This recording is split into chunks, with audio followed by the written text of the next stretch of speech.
Your Steve Jones Show podcast is loading now. The Steve Jones Show podcast is sponsored by Sunbury Motors, North 4th Street in Sunbury, and Sunbury Motors Kia, routes 11 and 15 in Hummel's Wharf.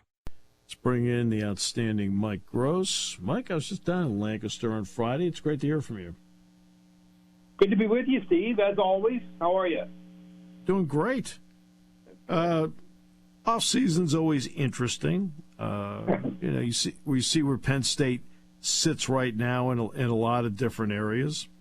So what's your thought on this football team right now as they're really into now that they have the transfers are on campus, Cephas is here, Ford's here,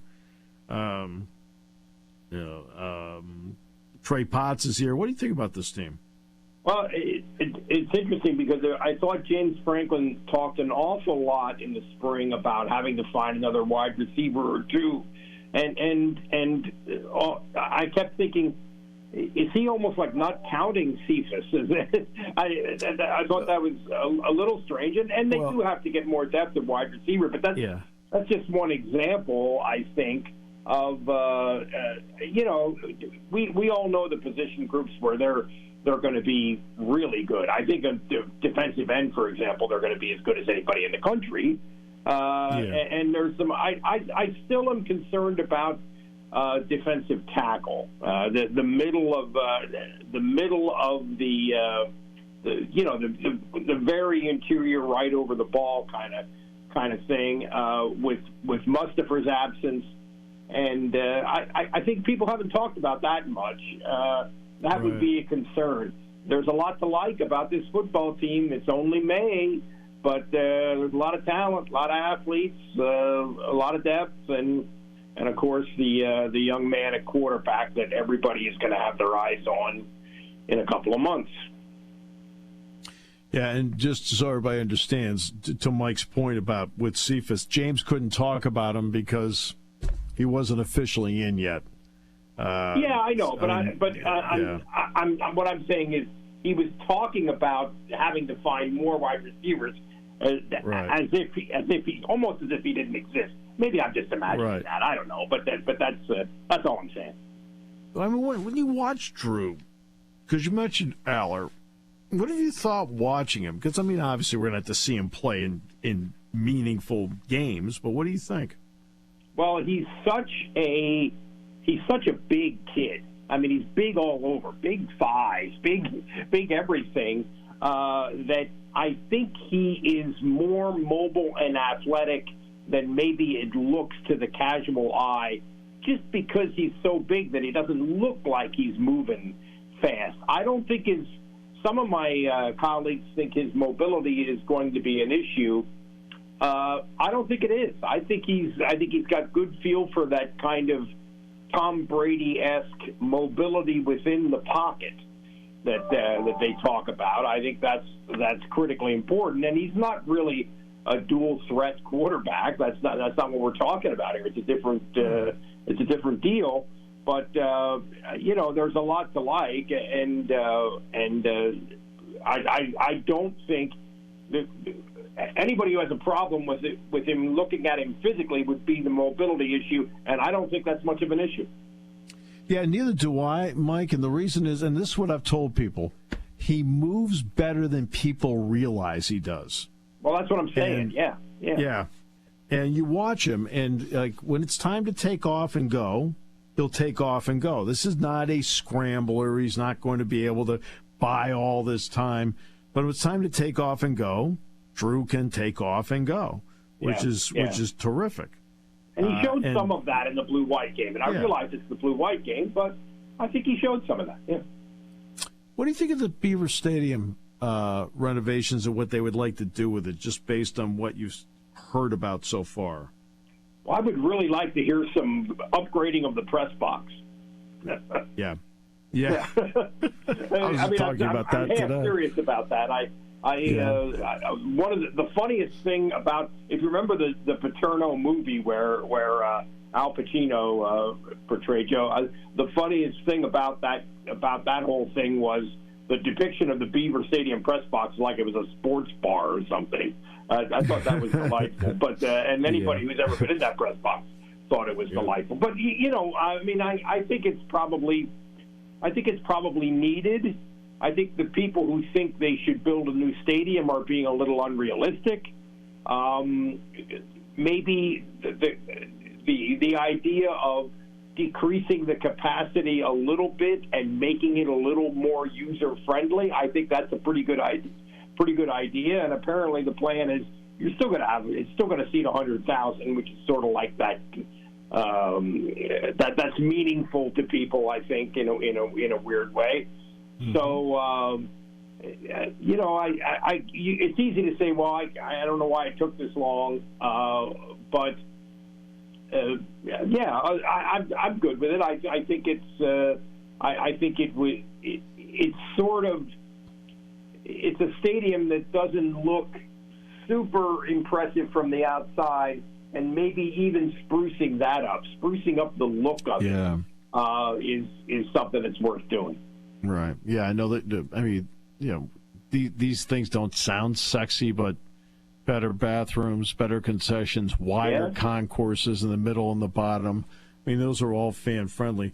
I'll tell you one quick story about the press box. Now, they have fixed all this since this story, because they actually put some money into the press box like they did, yeah. Mm-hmm. 4 or 5 years ago. Yep. But at one point, we had warped ceiling tiles up in the broadcast booth. Right. And, they'll bring fans into the booth during the course of the game. And, and I could care less as long as they're not standing in front of me, Mike. It doesn't matter, right? Yeah, that would be a problem. Right. So I'm calling a play, and Penn State gets a touchdown. It was against Michigan. And one of the fans jumped up, and we had this warped ceiling tile, and he jumped up and he hit the tile, and it popped out, and it came down and popped me on the head. While Jack was talking, I put it back up while Jack was talking. Well, you're versatile. You're nothing if not versatile. If nothing, I mean, jack of all trades, master of none. There you go. How many questions do you get from fans, Mike, about the transfer portal and about NIL? A lot, really a lot, and I get some really intelligent. I have a good group of readers who are Penn State fans and want Penn State fans, but not crazy fanatical. Want me to try to explain things to them, and I've written a lot about the NIL stuff, and I've written a lot about the portal, and a lot of questions. A lot of people are dubious about it. A lot of people think one thing I hear a lot is, well, how's the left guard going to feel if the running back's getting something and he's not? That kind of thing. Sure. Right. I get a lot of questions about that, and again, I think it's an important thing. So I've spent a lot of time on it. I've spent a lot of time trying to explain it and trying to understand it so that I can explain it. Yeah, because when I've done a bunch of speeches out on the road the last month, and I would say nearly half of the questions deal with the transfer portal and NIL. And I was asked about the left guard versus the running back thing. Yeah. And I said, there's one easy way to solve that. It's called film and evaluation and gradings on Sunday. That helps. So, that helps. Problem solved. That too, Problem solved. I think people with the transfers, just the word portal, people think that makes it sound like a brand new thing. And of course the rules are new, but if really what we were dealing with was, well, the NCAA has tweaked the transfer rules, well, that would be so something about that word portal that I think makes people kind of roll their eyes or something. But, I think the portal, honestly, it makes it a little more interesting. It makes the whole thing a little more interesting. It makes managing your roster, as from the coaching staff standpoint, more complicated and more interesting. And you hate in some cases you hate to see the idea of these sort of vagabond players who transferred multiple times, but on the other hand, there's opportunity for teams and for players to improve their situation. So, I'm okay. Mike, have you, and your thought process about NIL, your thought process about the portal, have you thought of ways to solve it? Any solutions, or is it too tough a nut to crack? Well, the NIL thing, when you say how to solve it, you're assuming. I assume what you mean is that it's kind of become a recruiting weapon, where you're right. making an offer to a kid that is heavily influenced by NIL. So how do you solve that? I don't know how you solve that, because that's one of those things that it's almost like it's just people really want to win, and they'll find a way. So I mean, you could draw a straight line. I've written this before. You could draw a straight line from Rutgers against Princeton in 1887 or whenever that was to right now and NIL and all that stuff.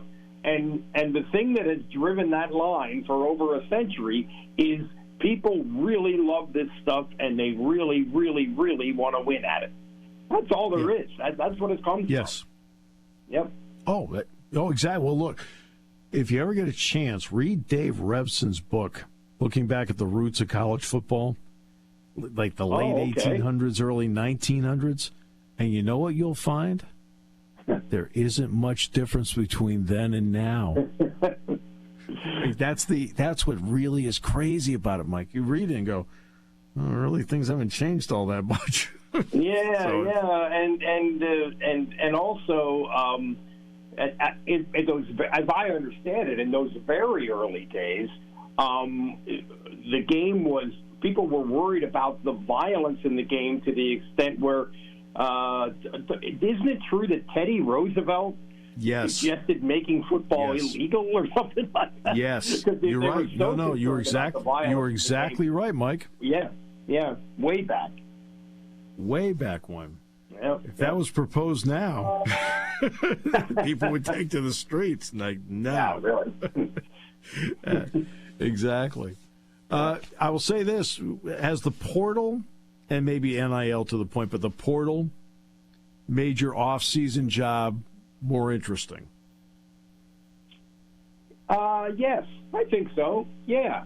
I mean, I look at it all the time, and it's almost it's something like an analog to free agency in pro sports. Yes. And you know that's a little distasteful, I think, to most people when we're talking about college sports. But yeah, I think it's made it more interesting, and you obviously, I think you recruit, if that's the right word, recruit for positional need more in the portal, whereas when you're recruiting high school kids, you're recruiting upside and potential and athleticism and all that. Although, you know, positional, it's football, so of course positional specific stuff is important. But I would say that it has made it more interesting, and I would also say that it hasn't been the kind of thing that has just driven me bananas the way it would be if I was working for one of these recruiting sites and living with it every single day. I have other stuff, so it's not the kind of thing where I'm going too far down the rabbit hole. Mike, it's always a lot of fun for me to talk with you. You know that. Thanks a lot for your time again today. All right. Thanks, I enjoyed Mike. it, Steve, as always. See ya.